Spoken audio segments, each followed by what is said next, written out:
jävel. Ja, här är vi på väg till Havkåken. Det är Timmy som kör. Och här har vi Mattias som äger bilen. Nej. Och här har vi en sovande Kjell. Han är ju inte jättetrevlig, men ändå. Kunde varit om han hade varit helt nykter och vaken. Här har vi en Jamie som tar på sig läppstift och försöker se jätteglad ut. Kolla nu. Och här är jag!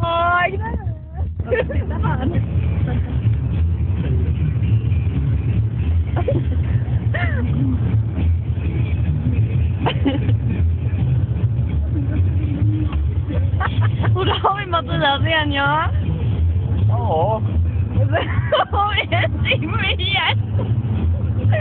Och så, där har vi en hastighetsmätare där någonstans som står på nästan 100 kilometer i timmen. Där har vi en Kjell som sover fortfarande, ja.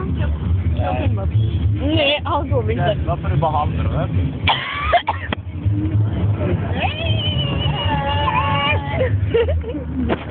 Nej!